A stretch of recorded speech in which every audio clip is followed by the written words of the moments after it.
Naruto Shippuden, partie 2, la voici. Si vous n'avez pas vu la partie 1, vous pouvez la voir, c'est en description et en commentaire épinglé. Donc voilà. Ou sinon, vous pouvez tout simplement aller sur ma chaîne YouTube. Et la dernière vidéo, normalement, c'est la première partie de Naruto Shippuden. Merci les gars, commençons la vidéo. La dernière fois, on parlait de l'arc Pain. Mais d'abord, avant de parler de l'arc Pain et du combat entre Pain et l'homme qui va arriver, d'abord parlons du combat entre Jiraiya et Pain, qui est simplement un combat mémorable et historique de Naruto comme plein d'autres combats. Donc tout ça se passe au village de la pluie, un jour de pluie. Jiraiya, le maître de Naruto, était venu au village de la pluie pour une mission. Il devait trouver la personne qui dirigeait le village et lui parler. Sauf que cette personne n'était pas n'importe qui, car c'était le chef de l'Akatsuki, Pain. Jiraiya devait trouver des informations sur le dirigeant du village pour après pouvoir l'affronter et le questionner.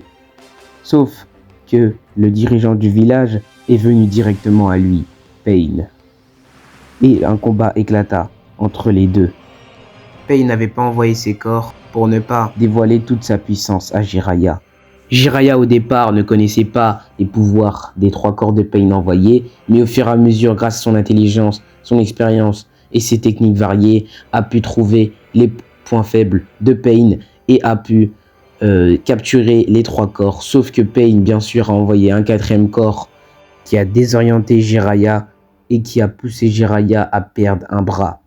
Ensuite, les 6 corps de Pain ont été dévoilés et Jiraiya était en très mauvaise posture. Il a réussi à vaincre quelques corps, mais bien sûr, il ne faisait pas le poids face à tous ces corps, et sans son autre bras, il ne pouvait plus faire de techniques impressionnantes. Donc, il finit avec un bras coupé, mort sur l'eau. Lorsque Konoha apprit la nouvelle de la mort de Jiraiya, Naruto s'en remettait pas. Il pleura pendant des heures et des heures, jusqu'à qu'il comprenne le message de Jiraiya et commença son entraînement au mont Myoboku pour apprendre le mode ermite. Mais revenons à l'arc Pain. Pain avait détruit le village. Tout Konoha était plongé dans les décombres. Plus personne n'avait d'espoir. Tout le monde était impuissant face à la puissance du chef de l'Akatsuki. Mais un homme arriva et il allait sauver le village de Konoha.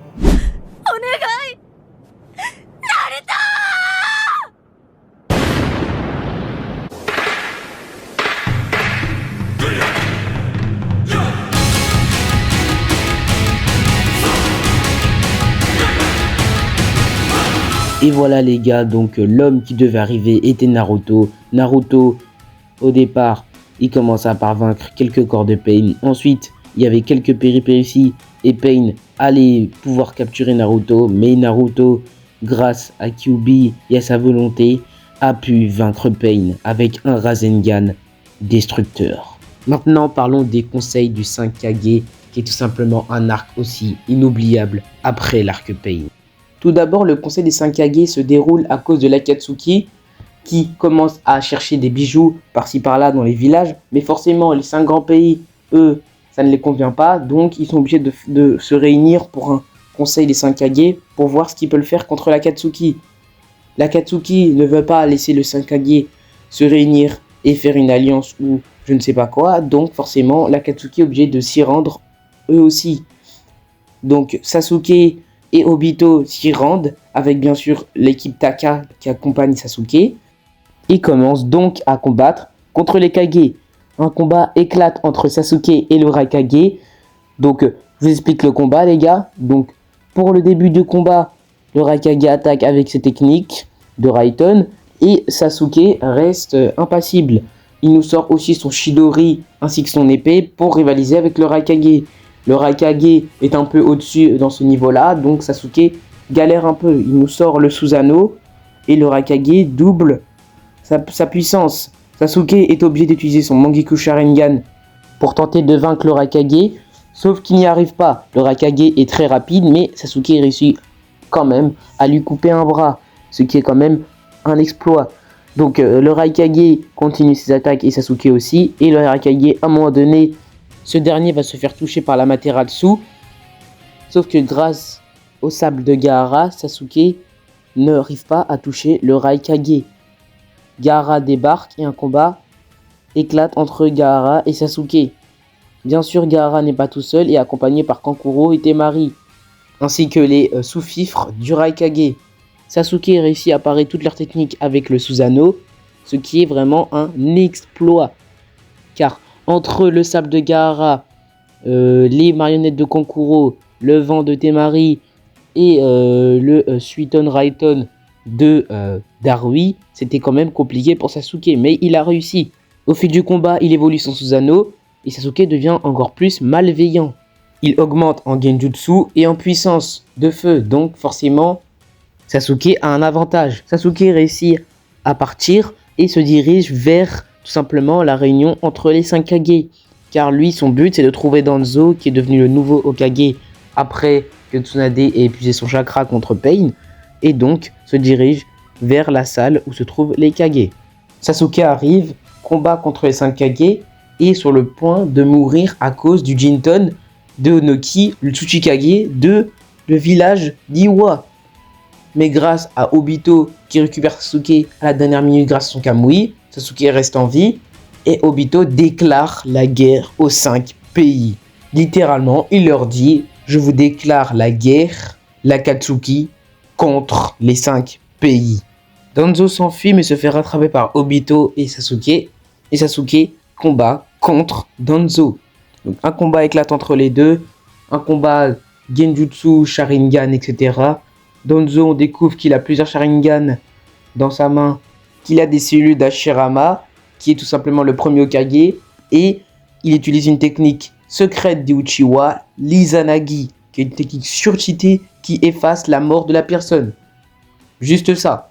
Sasuke réussit à le battre grâce à son instinct de Uchiwa, ses pupilles, ses Genjutsu, son Susanoo, et surtout sa colère qui fait évoluer son Susanoo. Donc Sasuke évolue son Susanoo, etc. et réussit à vaincre Danzo. Danzo finit complètement déchiqueté par Sasuke et court comme un petit chien. Ensuite, Sakura et Kakashi rejoignent Sasuke et un combat éclate entre Kakashi et Sasuke. Donc un combat de taijutsu au départ, Sasuke prend l'avantage et Naruto est obligé d'arriver. Naruto arrive et affronte Sasuke. Un combat éclate entre les deux. On a des scènes entre les deux, etc., etc. Des émotions comme d'habitude. Dans Naruto, ça ne change pas.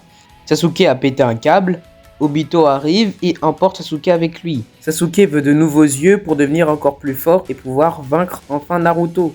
Chacun de leur côté vont s'améliorer. Naruto auprès de Kyuubi et Sasuke va chercher de nouveaux yeux. Conclusion pour le milieu de Naruto, il est ultra réussi. On a plein de bastons, plein d'histoires et plein d'émotions. Et c'est incroyable, le combat Naruto Pain, Pain Jiraiya, Itachi Sasuke, c'est super. Voilà, c'est super les gars, c'est ce qu'on voulait de Naruto Shippuden. C'est ce qu'on voulait. Bon, les gars, la vidéo est terminée car sinon elle va être très longue.